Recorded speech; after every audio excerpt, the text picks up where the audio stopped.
How's it going, YouTube? Silver here. I'm actually doing a quick video on my 62 Impala. I came across an issue where the gas gauge isn't working.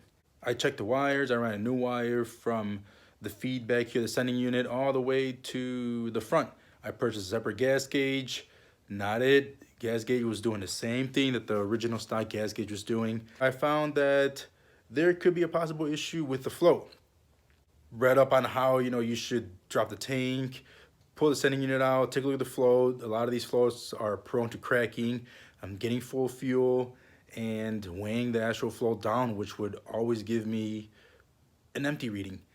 I went ahead and found a post that stated this forward flow that actually works on these Chevys, on these older Chevys, and I'm pretty sure it works on other GM vehicles as well.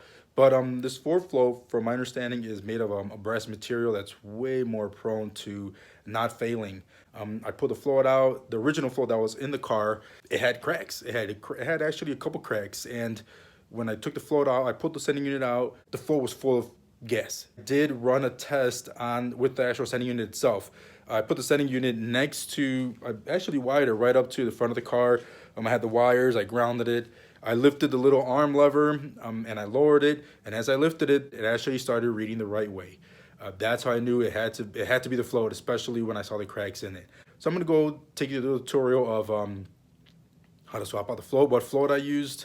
I'll give you the part number for it. It's actually looks pretty identical. It's probably short, like by maybe a 1/4 inch shorter than the one that was in the sending unit. I'll bring you through with me and then we'll check it out. Hopefully it all works out. All right, guys, here is the float that was in the car. It's already drained. I had to leave it outside, actually. I had it like in a little bucket because it was extremely full of gas, so it was just leaking everywhere. So this is the float that came out of the car, and as you can see, it's nothing special with it, but you could see the cracks. Actually, there's a couple cracks. There's one right here. There's another huge crack right there. And there's another one. Oh, right there. See that? That there looks like oxidized. That's another crack. And those cracks right there failed, made this flow fail. And it just filled with gas and just kept that arm. It weighed that arm down. So in weighing the arm down, it was giving me the reading that the tank was on empty the entire time. I don't want to risk that. You're driving your car, you're enjoying a cruise out on the road, and the next thing you know, you're out of gas because you don't know where you're at. I went online, did like I mentioned earlier, I did some reading, and I found this actual forward flow right here. I ordered it through Summit. Here's the box. It was actually really cheap. It was like $5-6, I believe, what I ordered it for. And here it is. It's a Scott Drake float, and this is actually a Ford float. It's a brass Ford float. It says right there it'll fit 65 to 73, but again, this is based on a Ford vehicle. It says it's going to work on my 62, so we're going to tell. There's the part number right there. It's C0AZ9202B. Let's go ahead and check it out and see how it looks in comparison. Here's the comparison side to side. The new flow, the Ford flow, like I mentioned earlier, it's exact same diameter. I actually measured it, so it is the same diameter.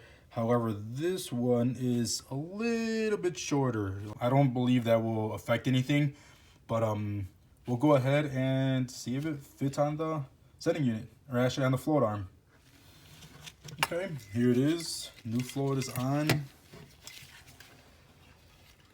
And there it is. I mean, it fits. It actually went around pretty good. Flow, like they say, should be pointing away from this little pickup sock so it doesn't get caught on anything. But I mean, there you go. Let's go ahead and see if we get this in the car. All right, guys. I try to position the camera as best as I can. So here is the new flow and the sending unit. And like I mentioned, you need to put it in there a certain way. So try to get this in there. My float is in. All right, got the little sock in. Okay, looks like we're going in there. All right, in there. I remember that this was, there you go, right here. The ground wire goes towards the driver's side. I don't know if you can see in the video, but the bolt for the ground is right over here. So this goes right there. And then here's obviously my fuel line. Alright, that looks like it fits in there pretty well. Damn, where did I put the ring? Oh, here it is. The locking ring. Ugh. Can I get the ring on there?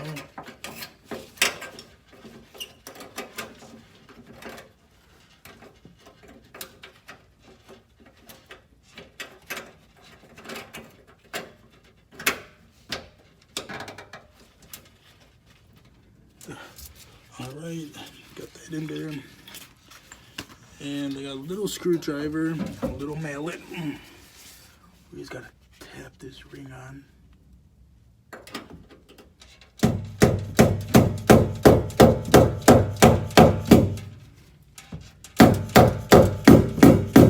All right, it feels like it went in there pretty good. A few more love taps.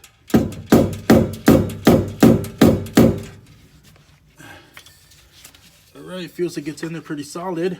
Oh yeah, that's not going anywhere. Oh, wonderful. Beauty. Okay, let me position myself again, and I'm going to hook up the ground wire as well as the sending unit cable that I have over here. I need that for the wave. Nothing like getting some. I'm recording your mouth. Here's sending unit cable, which will be connected to the sending unit prong right there, and then the ground cable. Let me stop the camera for a second while I go ahead and do this, so I can position myself a little bit better. I don't want to like knock the camera over or nothing while I'm doing this. So I'm going to reattach the fuel line, hook up the ground, and then the sending unit, and then we'll go from there. All right, so we're back, everybody. We're in the 62 now, and we're about to test this out. I'm trying to get a good spot here so you can see the gas gauge without getting reflection. There we go. Okay, so here it goes. Moment of truth. If the flow helped, if it made this change, because right now typically my gas gauge, when the car is off, it'll sink over to the full side. When I would turn it on prior, or at least apply power to it, what would happen is the needle, let me go see if I can do this. The needle right here would all of a sudden, bam, fly over to the empty side and stay there, regardless of how much gas I put in. I've put in 10 bucks, 15 bucks, 20 bucks, and I'm probably actually not that much. I think I've only put 20 bucks in it since I did the motor, or I'm sorry, the engine, and it wouldn't change. And I cannot be driving this car without knowing how much gas I have in it. So here we go. Moment of truth.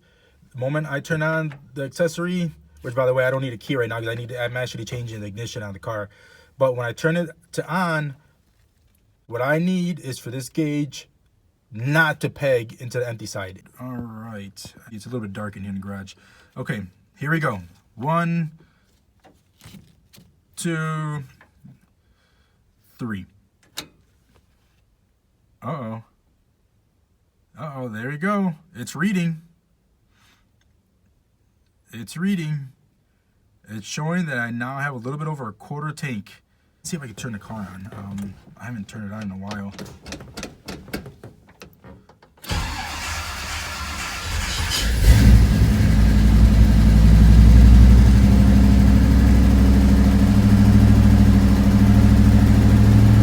There was a little bit of a slight hesitation because, again, the fuel line was disconnected, and it obviously needed to build the fuel back in through the line all the way up to the front.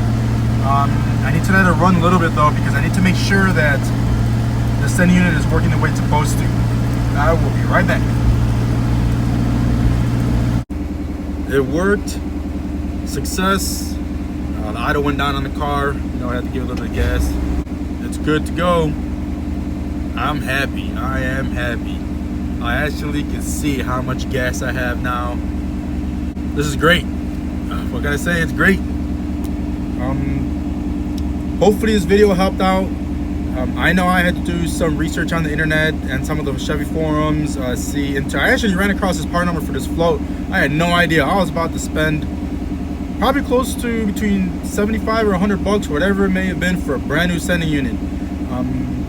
Instead, I saved a ton of money, and I spent, it was like $5.95 or something like that plus shipping for that float. It worked out.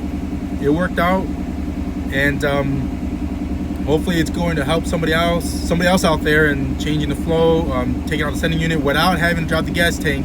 Nothing against it if you do. I mean, if you do, by all means, you know, but me, I don't really have a lot of room in my garage right now.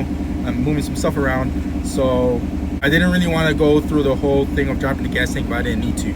Let me turn this car off here. I opened the garage door for anybody that's wondering, so the garage door is open. But I hope the video is going to help anybody else out. I provided the part number in the beginning of the video. You know, hit that like. 62 Impala gas gauge was what I thought was broken.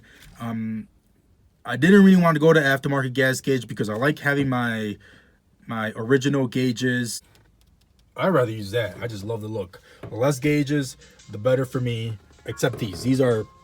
This is the heart for my engine. I'm not going to have my engine, you know, go to waste. But again, hopefully this helps somebody out. Appreciate it. See you later.